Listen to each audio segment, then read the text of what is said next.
What is going on, fight fans? This is your host Sebastian, and welcome back to the Boxing Tip. Now, let me just go ahead and start off by saying that I'm super excited for this Saturday coming up. I already got one of my breakdown and prediction videos for one of the big fights going down on Saturday.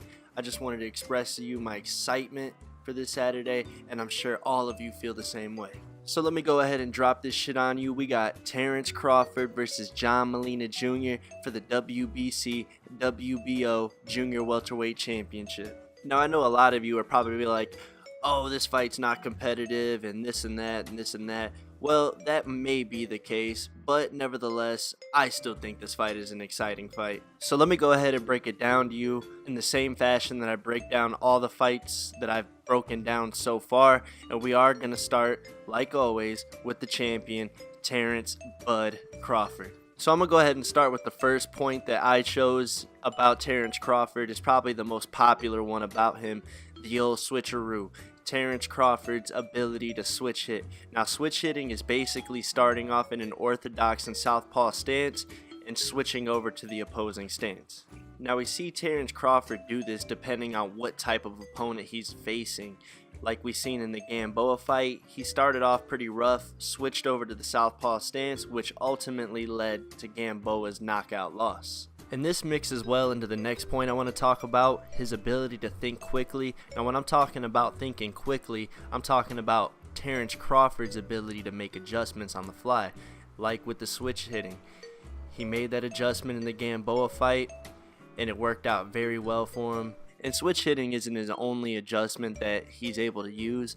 He also does little things throughout a fight that eventually set up big shots for later, like he did against Thomas Delorme. I know to the eye it seemed like Crawford might have been getting outboxed a little bit in the first half of the fight, but then you see what preceded.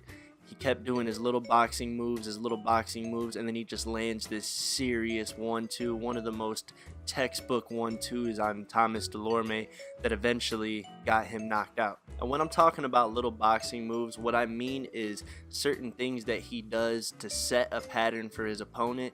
He sets that pattern, gets his opponent used to it, and then all of a sudden he breaks that pattern, which usually leads to openings on his opponent, and it catches him completely off guard, and they are just not ready for it, like with that 1-2. So next I want to talk about Terence Crawford's defense.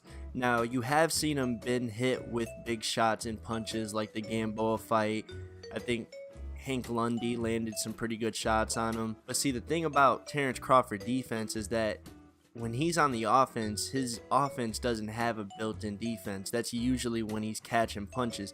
But if you were to attack head on at Terence Crawford, you're either going to get countered or he's going to see those punches coming from a mile away, and it's usually very hard to hit him when you're not trying to catch him in the middle of his punches. And speaking of counters, I just want to take this time to appreciate Terence Crawford's counter right hook from the southpaw position. And it's not even about the fact that it's a sharp, quick, well-timed right hook. It's mainly the fact of how powerful that right hook is from any distance. And the fact that he throws it with such blinding speed, I think it is a combination of it being a powerful punch and also because he throws it in such a way that his opponents don't really see it coming. And that's because Terence Crawford is a sharpshooter with any punch, especially both of his jabs from both stances. It's such a straight, powerful jab that just knocks your head back, and it's so accurate.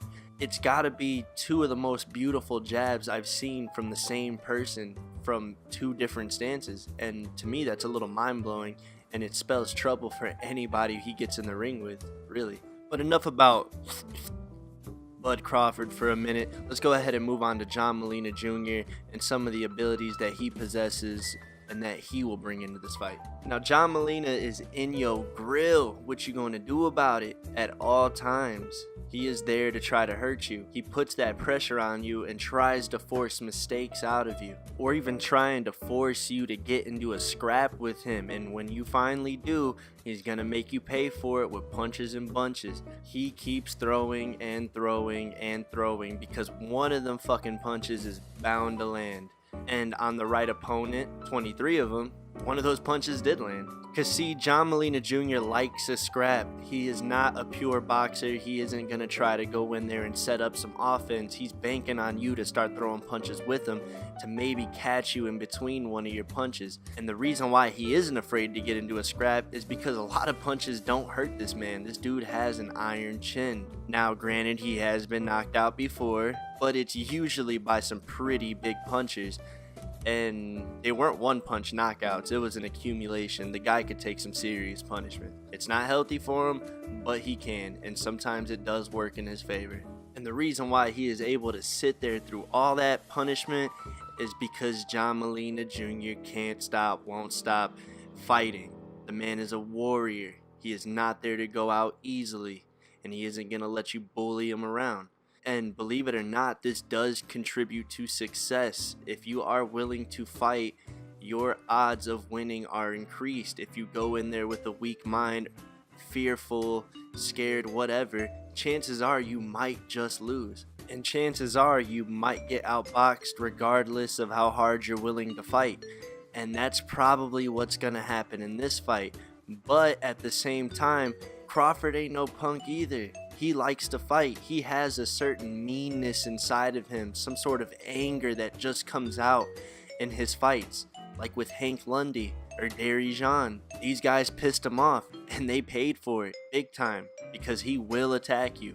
And I'm pretty sure that he's going to want to try to beat John Molina Jr. at his own game. I am predicting a knockout by Terence Crawford. Even though John Molina Jr. does have an iron chin and he does have the willingness to fight, judging by how strong I've been seeing that right hook from Terence Crawford over the last few fights, even hurting Postal with it, I'm pretty sure, I don't know how John Molina Jr.'s chin is going to fare if he keeps taking those punches, and he is not known for having the best defense either. I think it's going to be one of those showcase fights where it's only a matter of time before the other guy's out of there. And that's just my personal opinion. But hell, I could be wrong. Maybe Terence Crawford is underestimating John Molina Jr. and he goes in there and finds himself in a brawl that he just doesn't want to be in. Personally, I just think that's highly unlikely. Terence Crawford is a very smart fighter. I think he's going to do whatever it takes to get this dude out of there. And if he can't, he's just going to do whatever it takes to get the W. Well, there you have it. I am predicting that Terence Crawford is going to knock out John Molina Jr. probably somewhere in the middle rounds, but keep an open mind. Who knows how this fight is really going to play out. But nevertheless, the two types of fighters that we got here makes for a very exciting fight. So this is probably the biggest reason why I'm excited for December 10th, other than Julian J-Rock Williams and Jamal Charlo going at it. That's a pretty big fucking deal right there. But anyway, I hope you guys enjoyed the video. I want to thank you guys in advance for watching. This is Sebastian with the Boxing Tip. Please like the video, comment, share your thoughts with me on how you feel this fight's going to play out. Also, I'd like your prediction, but I do need some details why. I can't stress that enough.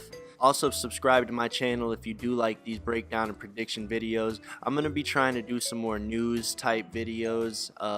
I just haven't really been keeping up with it lately. I've had a lot going on. But I will talk to you guys on the next one. Peace out.